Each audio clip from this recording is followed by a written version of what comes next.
Pada video ini kita akan mempelajari mengenai atribut dan metode. Nah, di sini kita akan pelajari mengenai penggunaan atribut dan metode di dalam kelas. Kita akan pelajari gimana caranya untuk create, akses, dan modify atribut. Kemudian kita juga akan pelajari gimana caranya create dan invoke atau call suatu metode. Nah, yang pertama ini adalah contoh sintaks untuk create atribut di Java. Sebenarnya strukturnya itu ada modifier, data type, dan nama atribut. Tapi di sini untuk struktur wajibnya itu aku kasih tanda bold. Jadi cukup di data type sama atributnya aja.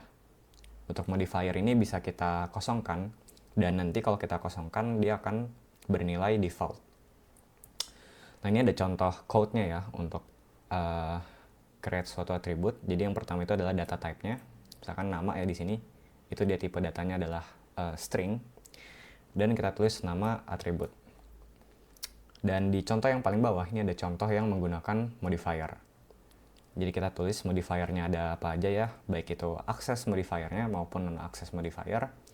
Lalu kita tulis juga data type dan nama atributnya. Untuk penulisan nama atribut itu ditulis dengan camel case.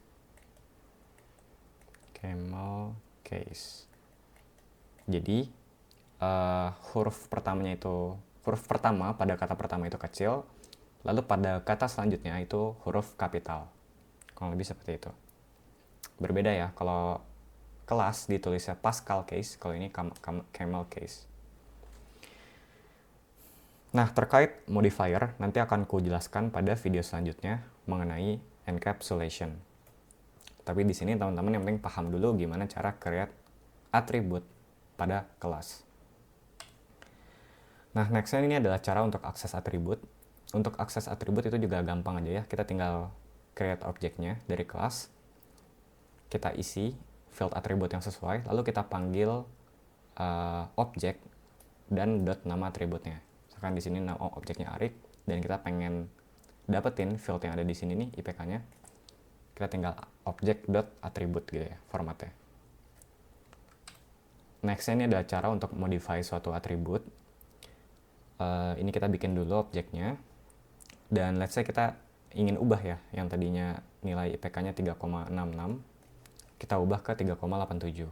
Di sini teman-teman cuma perlu untuk melakukan assign, dan setelah assign itu nilainya sudah berhasil diubah. Nah, terkait akses dan modify atribut dengan cara yang seperti ini sebenarnya bukan best practice-nya ya. Kalau best practice di industri, nanti teman-teman perlu yang namanya getter setter.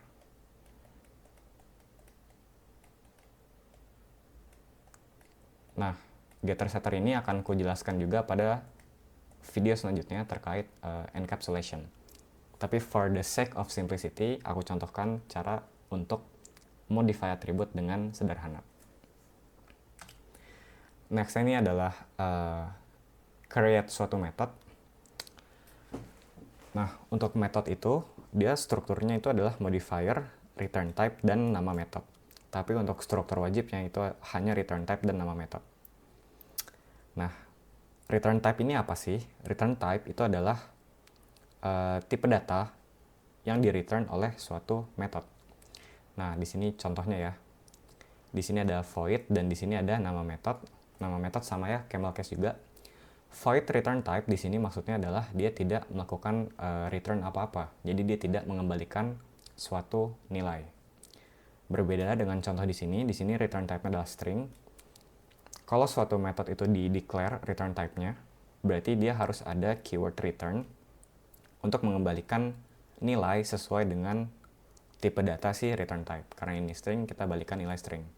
Dan di sini juga ada contoh modifier dari si method. Nah, ini ada kita contohin ya cara panggil metodenya. Itu simple ya, sama, kita bikin objeknya dulu. Untuk metode yang void, kita bisa panggil aja langsung, nanti dia akan ngelakuin action. Tapi untuk metode yang melakukan return value, biasanya kita simpan hasil return value-nya itu ke suatu objek. Lalu baru kita gunakan objeknya, entah bisa kita print atau kita lakukan action yang lain. Nah, di sini teman-teman perhatiin juga untuk metode yang pertama itu adalah metode yang non statik ya. Jadi dia nempel ke objek, makanya aku panggil objeknya. Untuk metode kedua ini dia ada modifier statiknya. Jadi dia nggak nempel ke objek nih, dia nempel ke kelas. Dan cara aku manggilnya itu pakai nama kelasnya. Nah, terkait modifier ini mungkin lebih lanjutnya akan aku jelaskan pada bagian encapsulation. Tapi aku pengen tahu juga ini contoh cara panggil method.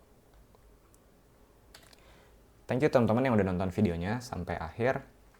Semoga video ini bisa bermanfaat buat kalian. Sampai ketemu pada video selanjutnya.